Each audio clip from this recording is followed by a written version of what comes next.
Hi బుజ్జి పిల్లలు, ఈ నానమ్మ మీకోసం కొత్త కథతో వచ్చేసింది.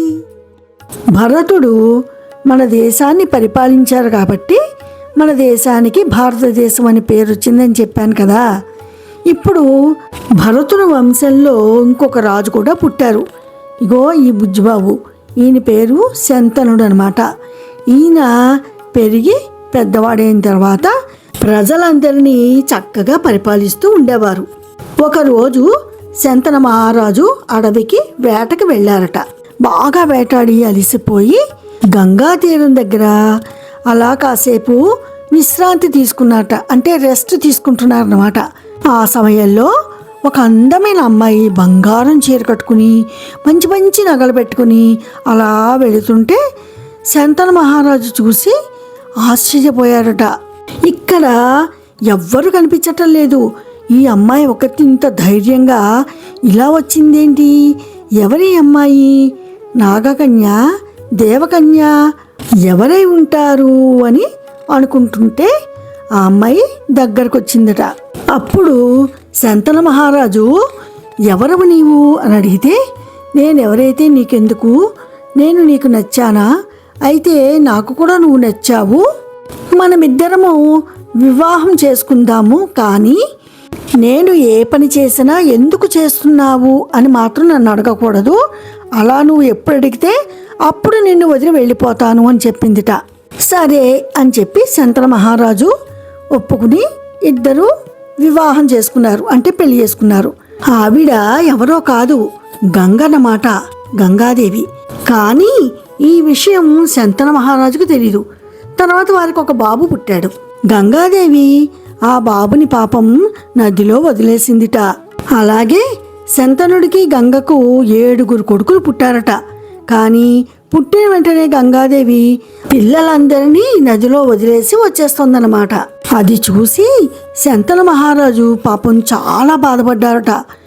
అయ్యయ్యో, ఇంత చక్కటి పిల్లల్ని అలా తీసుకెళ్ళి గంగపాలు చేస్తోంది, అంటే నీళ్ళలో వదిలేస్తోంది కదా. అందుకని చాలా బాధపడి ఎలాగైనా సరే ఈసారి పుట్టిన బిడ్డని అలా చెయ్యకుండా కాపాడాలి అని చెప్పేసి అనుకున్నారట. గంగమ్మ ఇలా చేయడానికి ఒక కారణం ఉందర్రా. ఒకసారి వశిష్ఠ మహాముని 8 మంది దేవతలంటే అష్టవసువులు అంటారన్నమాట వారిని, వారికి శాపాన్ని ఇచ్చారు, భూలోకంలో మనుషుల కింద పుట్టమని.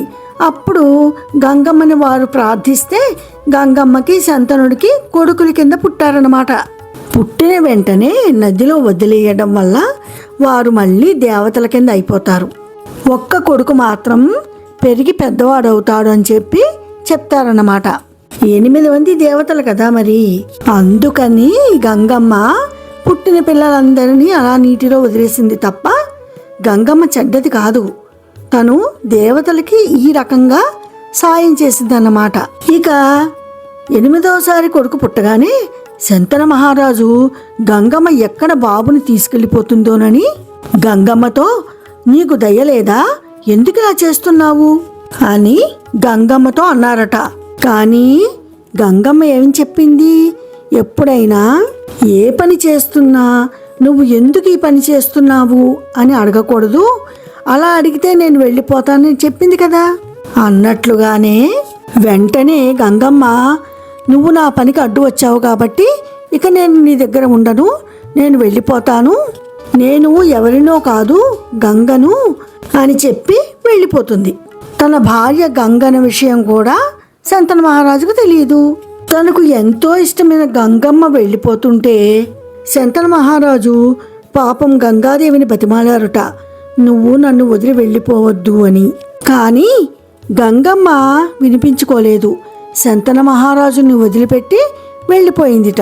8వ పిల్లాడు పుట్టాడు కదా, ఆ పిల్లాన్ని గంగలో వదలనివ్వలేదు కదా శంతన మహారాజు. అతని పేరే దేవవ్రతుడు. దేవవ్రతుడికి ఇంకొక పేరు కూడా ఉంది, అదేంటో తెలుసా మీకు? భీష్ముడు. భీష్ముడు చాలా గొప్పవాడు. ఆయన గురించి కూడా మళ్ళీ ఇంకొక కథలో చెప్పుకుందాం. ఇంకొక కథతో మళ్ళీ నానమ్మ మీ దగ్గరకు వస్తుందర్రా. Bye bye.